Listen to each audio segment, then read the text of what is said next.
আসসালামু আলাইকুম সবাইকে। আজকে আমি আপনাদের সাথে খুবই মজার একটা ডিম ডালের রেসিপি শেয়ার করব। তো আমি এখানে প্রথমেই লবণ দিয়ে ডিমগুলো ভেজে নিচ্ছি, সাথে একটু হলুদ দিয়ে দিয়েছি যাতে সুন্দর একটা কালার আসে ডিমের মধ্যে। তো এই তো কিছুক্ষণ সময় ভেজে নিয়ে আমি এখন ডিমগুলো উঠিয়ে রেখে দিব একপাশে। মাঝে মাঝে দেখা যায় যে আমাদের রান্না করতে বোরিং লাগে, তখন কিন্তু হাতে 10 মিনিট সময় থাকলে এই রেসিপিটা আপনি করে নিতে পারেন, আর এটা কিন্তু খেতে অনেক বেশি মজাদার।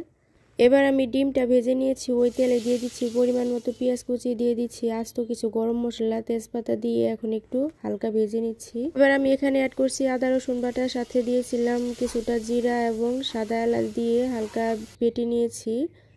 এবার পরিমাণ মতো পানি অ্যাড করে দিয়ে দিচ্ছি গুঁড়ামরিচ, সাথে দিয়ে দিচ্ছি হলুদ এবং ধনিয়া গুঁড়ো দিয়ে ভালোভাবে একটু মিশিয়ে নিচ্ছি। মশলাটা একটু ভালোভাবে সময় নিয়ে কষিয়ে নিলে কিন্তু খেতে অনেক বেশি ভালো লাগে। আর এখানে দিয়ে দিচ্ছি পরিমাণ মতো ডাল, মসুর ডাল নিয়েছি আমি এখানে, আর দিয়ে দিয়েছি এখানে টমেটো কুচি, সাথে কাঁচা মরিচ, আর দিয়েছি কয়েকটা আস্ত রসুন। এবার আমি ডিমগুলো দিয়ে দিচ্ছি, দিয়ে ভালোভাবে সময় নিয়ে একটু ভেজে নেব। ডিম ডালের এই রেসিপিটা সহজ হলেও খেতে কিন্তু অসাধারণ হয়, আর মেহমান আপ্যায়ন থেকে শুরু করে বাড়ির সবাই কিন্তু প্রশংসা করতে বাধ্য হবে। রেসিপিতে টমেটোটা অ্যাড করলে দেখতে যেমন কালারফুল হয়, আর খেতেও কিন্তু মাশাআল্লাহ অনেক মজার হয়। আর এখানে আমি কথা বলতে বলতে দেখতেই পাচ্ছেন ভালোভাবে ডালটা কষিয়ে নিয়েছি। ডিমটা একসাথে কষিয়ে নিতে নিতে দেখা যাচ্ছে এক পর্যায়ে কিন্তু মোটামুটি ভালোই সিদ্ধ হয়ে গিয়েছে। এখানে কিন্তু পানির পরিমাণটা কম দিলেও চলবে। তো আমি এখানে লবণ দিতে ভুলে গিয়েছিলাম, তো এই পর্যায়ে আমি কিছুটা লবণ অ্যাড করছি, পরিমাণ মতো দিয়ে দিচ্ছি পানি। ডালটা কিন্তু অতি তাড়াতাড়ি সিদ্ধ হয়ে যায়, তার জন্য পানির পরিমাণটা একটু বুঝে অ্যাড করতে হবে। পানির পরিমাণ কম দিলে কিন্তু এই ডালটা খেতে বেশি ভালো লাগে। পানিটা অ্যাড করার পর একটু নাড়িয়ে এবার আমি ঢাকনাটা দিয়ে ঢেকে রেখে দিচ্ছি 5 থেকে 7 মিনিটের মতো। দেখতেই পাচ্ছেন ভালোভাবে ডালটা কিন্তু সিদ্ধ হয়ে গিয়েছে। এই পর্যায়ে আমার রান্নাটা কিন্তু কমপ্লিট হয়ে গিয়েছে। নতুন বন্ধুরা আমার ভিডিওতে যুক্ত হয়ে থাকলে প্লিজ লাইক কমেন্ট শেয়ার দিয়ে পাশেই থাকবেন, আর আমিও কিন্তু আপনাদের পাশে সব সময় থাকবো ইনশাআল্লাহ।